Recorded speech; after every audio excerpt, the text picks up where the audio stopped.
Every day on the news, we see a world hurtling from one crisis to the next. Most of us are running faster than ever just to keep food on the table and a roof over our head. But worst of all, we're told it's our fault. It's human nature. It can certainly look that way, but dig a little deeper and something else emerges. The ever-expanding global economy. A healthy economy is one in which humans meet their needs without destroying nature or without harming others. Our current system has brought benefits to many people, but we are now seeing the true cost of those benefits. The cogs of the modern economy were set in motion in the late 1400s, when the elites in Europe began destroying close-knit, self-reliant communities through a process called the enclosures. They burnt crops and destroyed villages. In the same period, they also began invading and decimating local economies around the world, making slaves of their populations.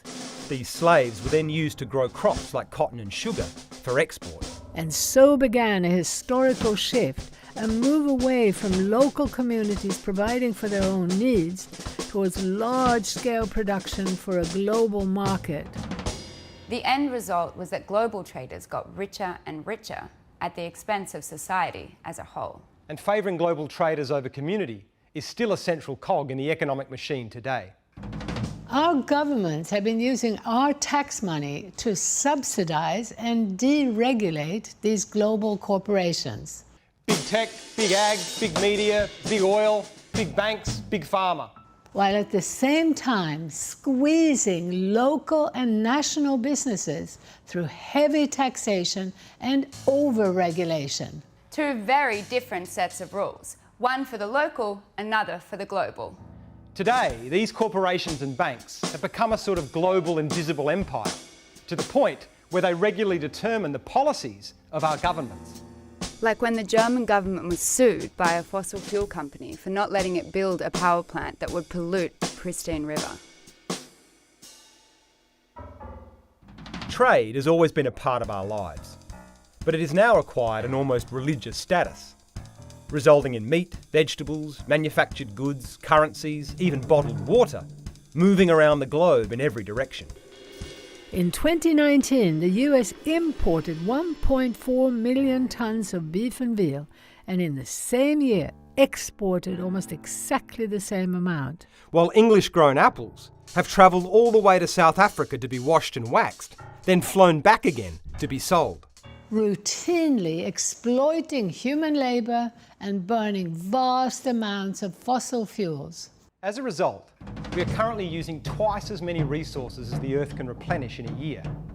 And at a target rate of 3% growth a year, the global economy will be double its size in 2043 and 7 times bigger in 2100. The taxes we pay from our hard work are not supporting our local communities or the things we value, like health, the environment, or democracy. Instead, they're propping up this ever-expanding economic machine. A machine that made the world's billionaires $3.9 trillion during the first year of COVID. A machine that is driving climate change and mass extinction.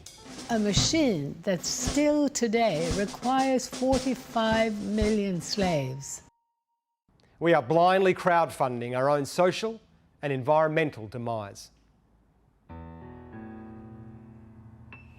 So what can we do? Lots. We can still turn things around if we focus on reversing the central cogs of the machine, away from the global and towards the local. When we realize that the machine is working against almost everyone's interest, then there's genuine hope of building up enough people power to turn the cogs around.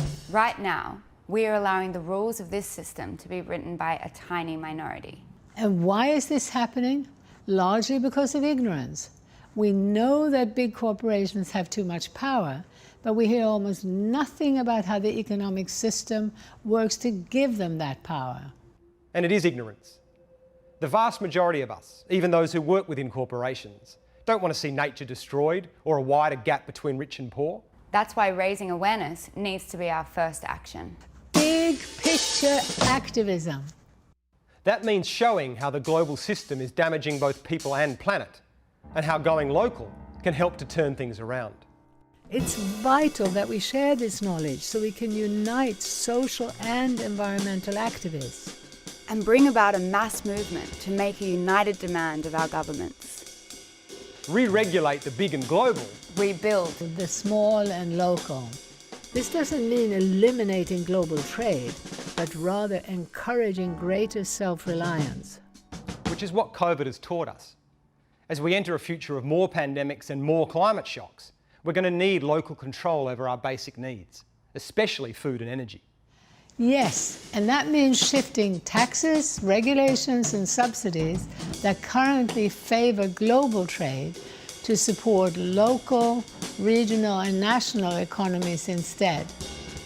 To be really clear, this isn't nationalism.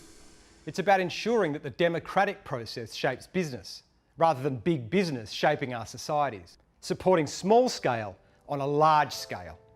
This means supporting more diversified small farms selling at local markets and shops. It means supporting community energy and local finance initiatives. More models of usership rather than ownership. Or citizen juries and local democracy models.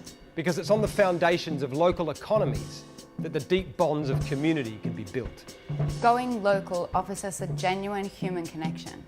And that's why a localization movement is already happening around the world.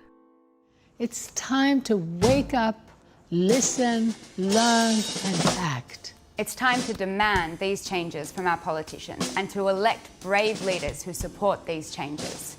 It's time to embrace Indigenous wisdom and remember that our real economy is the living world.